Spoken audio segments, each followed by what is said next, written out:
Hi friends, welcome to my channel. இன்றைக்கி நம்ம சேனலில் கர்ப்பிணி பெண்கள் எப்படி படுத்து தூங்கக்கூடாது அப்படிங்கிறத பற்றி தான் பார்க்க போகிறோம்.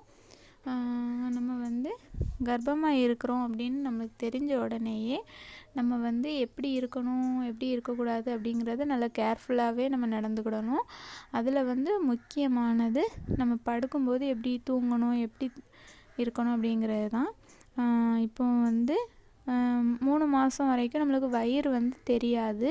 நார்மலாக எப்போதும் இருக்கிற மாதிரி தான் இருக்கும். அதுக்கப்புறம் தான் வயிறு தெரிய ஆரம்பிக்கும்.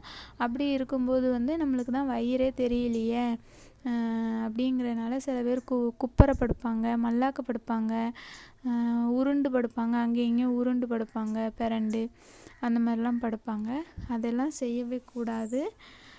கர்ப்பமாக இருக்கிறோங்கிறது தெரிஞ்ச உடனேயே நம்ம ஒன் சைடாகவே தான் சரிஞ்சு படுக்கணும். ஒரு சைடுனா லெஃப்ட் சைடு படுங்க, இல்லாட்டி ரைட் சைடு படுங்க. நீங்கள் குப்பரை படுக்கவே கூடாது, அது ரொம்ப ஆபத்தானது. அதுக்கப்புறம் பார்த்திங்கன்னா 3 மாதத்துக்கு மேலே 5 மாதம் ஆயிடுச்சுனாலே வயிறு கொஞ்சம் பெருசாயிரும்.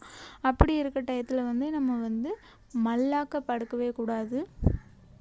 ஏன்னா மல்லாக்க படுத்தோன்னா குழந்த நம்ம நெஞ்சிக்கு குழந்த ஏறிடும்னு சொல்லுவாங்க. அதுக்கப்புறமா நம்மளுக்கு பிரசவ டயத்தில் ரொம்ப ப்ராப்ளம் வரும். அதனால் நீங்கள் அது ரொம்ப கஷ்டமாயிரும். மல்லாக்க மேலே பார்த்து படுக்கவே செய்யக்கூடாது. அதுக்கப்புறம் பார்த்திங்கன்னா உருண்டு பிரண்டு படுக்காமல் எப்படி இருக்க முடியும் அப்படின்ட்டு கேட்பீங்க. உருண்டு பிரண்டு படுக்கணும்னா இப்போ நீங்கள் லெஃப்ட் சைடு படுத்திருக்கீங்க அப்படின்னா ரைட் சைடுனா அப்படியே பிரண்டு அப்படியே உருண்டு படுக்கக்கூடாது.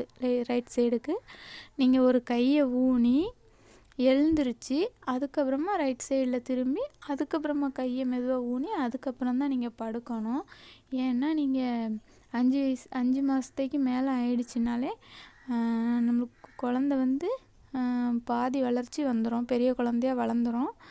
அப்படி இருக்கும்போது நீங்கள் உருண்டு படுத்திங்கன்னா அந்த கொடி சுற்றிக்கும். குழந்தைக்கு கொடி சுற்றிடுச்சு அப்படின்னா பிறக்கும்போது கொஞ்சம் ப்ராப்ளம் வரும். அதனால் நிறைய பேர்த்துக்கு நார்மல் டெலிவரிக்கு வாய்ப்புகள் இருந்தாலும் கொடி சுற்றி இருக்குது, அதனால் நார்மல் டெலிவரி பண்ண முடியாதுன்னு நிறைய பேர்த்துக்கு சொல்லுவாங்க. அதனால் சிசேரியன் பண்ணக்கூடிய ப்ராப்ளமும் வந்துடக்கூடாது. நீங்கள் படுக்கிறதுல ரொம்ப கவனம் செலுத்துங்க. ஒன் சைடு லெஃப்ட் சைடு படுத்துட்டு அதுக்கப்புறமா ரைட் சைடு படுக்கணுன்னா நீங்கள் அப்படியே எழுந்திருச்சு அதுக்கப்புறமா இந்த பக்கமாக படுத்துக்கோங்க. இந்த மாதிரியே நீங்கள் குழந்த பிறக்க தட்டியுமே இதே தான் நீங்கள் ஃபாலோ பண்ணணும். டப்புன்னு அப்படி ஸ்பீடாக படுக்கக்கூடாது, படபடப்பாக டப்புன்னு எந்திரிக்கக்கூடாது. எல்லாமே மெதுவாக உட்காரணும், மெதுவாக படுக்கணும். எழுந்திரிக்கும் போதும் அப்படியே கேஷுவலாக மெல்ல எழுந்திரிங்க. அதுக்கப்புறம் பார்த்திங்கன்னா ரொம்ப டென்ஷன் எடுத்துக்க வேணாம், ரிலாக்ஸாக இருங்க, ஜாலியாக இருங்க. எவ்வளோ டென்ஷன் எவ்வளோ கவலைகள் நம்மளுக்குள்ளே இருந்தாலும் குழந்த வயிற்றில் இருக்கும்போது நல்லா ரிலாக்ஸாக இருக்கணும். ஏன்னா நம்ம எப்படி இருக்கோமோ அந்த எண்ணங்கள் தான் நம்ம குழந்தைக்கு போய் சேரும். நம்ம சாப்பிட்ற சாப்பாடு நம்ம குழந்தைக்கு போய் சேருதில்ல. அப்படி இருக்கும்போது நம்ம மைண்டில் என்ன ஓடுது, டென்ஷன், கோவங்கள், அந்த மாதிரி எது நம்ம என்னென்ன நினைக்கிறோமோ எல்லாமே அதே போல் ஒரு நினைப்புகள், இதே போல் தான் நம்ம எண்ணங்கள் எல்லாமே இதே போல் தான் நம்ம குழந்தைக்கும் மனசுக்குள்ளே போகும். அப்படி இருக்கும்போது நீங்கள் அதிகமாக டென்ஷன் ஆனீங்கன்னா உங்கள் குழந்தையும் பிறந்ததுக்கப்புறமா ரொம்ப டென்ஷன் ஆயிடுவான். அதனால் ரிலாக்ஸாக சந்தோஷமாக ஜாலியாக இருங்க. குழந்தையும் அமைதியாக நல்ல ஜாலியாக நிம்மதியாக இருக்கும் குழந்த மனசும். அதுக்கப்புறம் பார்த்திங்கன்னா கட்டிலில், சோஃபாவில், சேரில் அதிகமாக உட்காரவே கூடாது. கர்ப்பிணிகள் கீழே தான் உட்காரணும். அதுக்கப்புறம் பார்த்திங்கன்னா காலை மடக்கி போட்டு உட்காரவே கூடாது. காலை நல்லா நீட்டிக்கோங்க.